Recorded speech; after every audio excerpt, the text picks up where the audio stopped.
Soup P low, सर्दी में गरम गरम सूप पी लो। कैसा सूप बेचती हो? मिक्स वेजिटेबल सूप है और क्या?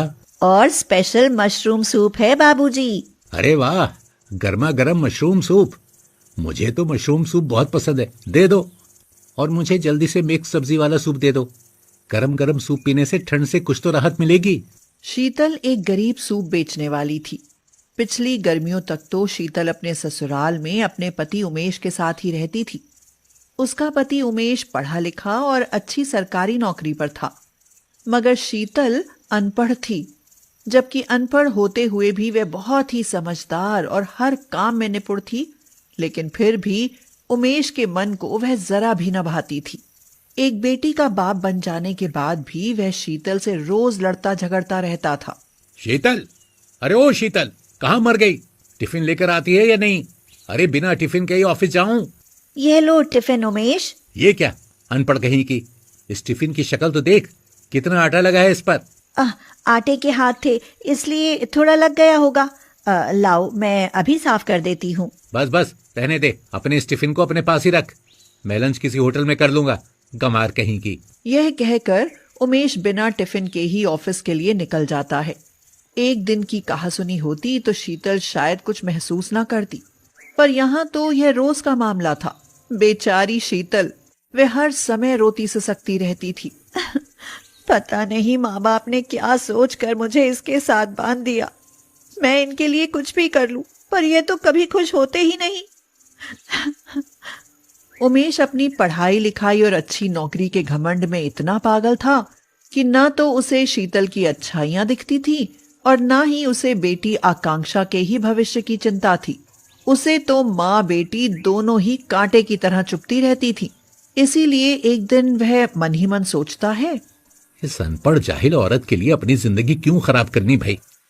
क्यों ना मैं इसे घर से निकालकर किसी पढ़ी लिखी लड़की से शादी कर दूं। अगर मैं ऐसा करता हूं तो ही मेरी जिंदगी में कोई खुशी आ सकती है। बस यही बात मन में आते ही उमेश शीतल को घर से निकालने का फैसला कर लेता है और फिर एक दिन उसे धक्के मार कर घर से निकालते हुए कहता है, अब तू और तेरी बेटी इस घर में नहीं रह सकती। इसे लेकर निकल मेरे घर से, और आज के बाद इधर देखना भी नहीं, समझी? अरे आकांक्षा आपकी अपनी बेटी है, इस पर तो कुछ रहम कीजिए। अनपढ़ गंवार कहीं की। आज के बाद मेरा न तुझसे कोई नाता है और न ही इस बच्ची से। चल निकल जाए यहाँ से। बस वह दिन था और आज कड़ाके की सर्दियों का दिन। शीतल ने उस दिन के बाद अपना और अपनी बेटी का गुजारा करने के लिए कमर कस ली है। वह अपने गुजारे के लिए जानलेवा ठंड में भी गरम गरम सूप बनाकर बेचती है। बेटी आकांक्षा, तुम घर पर क्यों नहीं रही? भला ऐसी बर्फीली ठंड में मेरे साथ यहाँ क्यों चली आई? मम्मी, आज स्कूल की छुट्टी है, इसीलिए आज पूरा दिन मुझे आपके साथ ही रहना है। पर बेटी यहाँ तो बहुत ठंड है ना, तुम्हें ठंड लग गई तो? मम्मी, ठंड तो लग ही रही है, मुझे भी गरम गरम सूप पिलाओ ना। हाँ पिलाती हूँ, पर सूप पीकर वहाँ कंबल में दुबक कर बैठ जाओ और मुझे दुकानदारी करने दो, समझी? उमेश द्वारा घर से निकाले जाने के बाद शीतल अपने गरीब माता पिता पर बोझ बनने के बजाय सूप बेचने का काम करने लगी थी और हमेशा एक ही बात सोचती रहती थी, लोग थोड़ा पढ़ने के बाद खुद को बड़े राजा महाराजा समझने लगते हैं। उमेश को ही देखो, मुझ में क्या कमी थी? बस पढ़ी लिखी ही तो न थी मैं तो अनपढ़ रह ही गई, पर अपनी आकांक्षा को उमेश से भी ज्यादा पढ़ाऊंगी। हाँ। इस बार सर्दी और सालों से कुछ ज्यादा ही पड़ रही थी और लोग घर से बाहर निकलने से भी डरते थे, मगर शीतल थी कि तड़पाने वाली ठंड में भी सूप बेचने से बाज नहीं आ रही थी। ओहो, आज तो ठंड से जान ही निकल रही है। सूप बेचने के लिए बाहर जाने का मन ही नहीं करता। अरे तो फिर मत जाओ ना बेटी। बापू, अगर ना जाऊंगी तो मेरी बेटी का क्या होगा? आप जानते भी हैं, गरीब के लिए महंगे प्राइवेट स्कूल का खर्च उठाना कितना मुश्किल होता है। वे गरीब के बच्चे से भी वही फीस लेते हैं जो अमीरों के बच्चे से। अगर इस ठंड में बाहर नहीं जाऊंगी ना, तो आकांक्षा की फीस और पढ़ाई का खर्च कैसे पूरा होगा? बाप ने तो इसे जन्म देकर घर से बाहर फेंक दिया, और तू है कि इसे इतनी तकलीफ उठाकर भी पढ़ाने पर तुली है। बापू, यही तो मेरी जिंदगी का मकसद है, बेटी को पढ़ाकर इसके बाप से ज्यादा बड़ा अफसर बनाना है।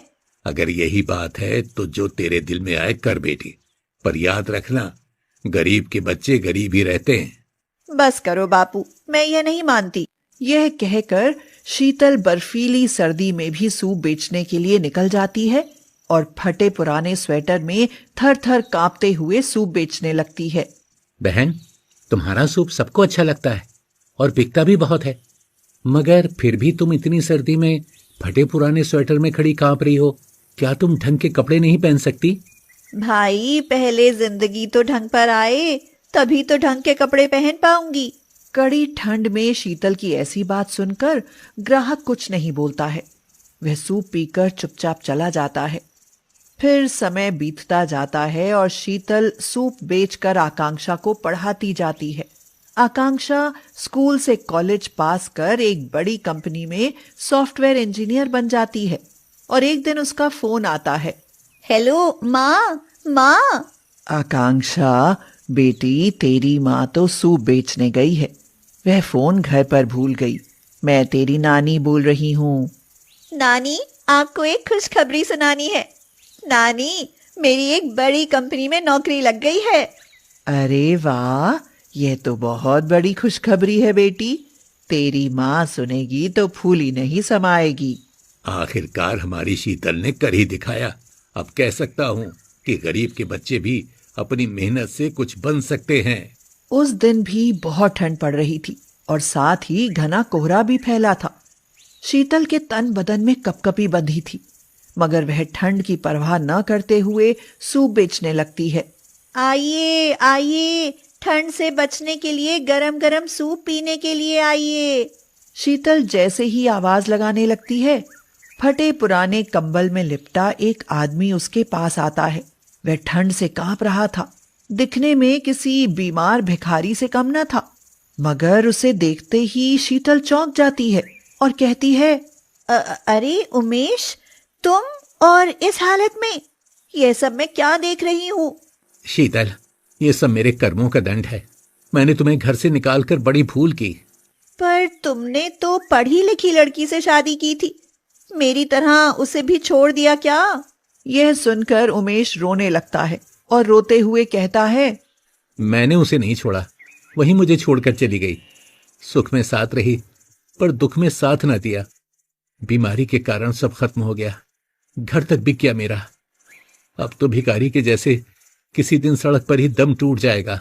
यह कहकर उमेश बिना सूप पिए ही वहां से जाने लगता है, मगर तभी शीतल उसे रोक लेती है और कहती है, सुनो उमेश, तुमने मुझे छोड़ा जरूर है, पर तलाक नहीं दिया है अब तक।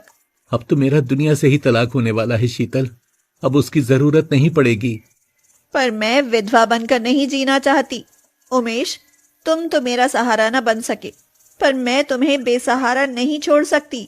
यह कहकर शीतल उमेश की भूल को माफ कर उसे फिर से अपना लेती है और इलाज के बाद उमेश ठीक हो जाता है।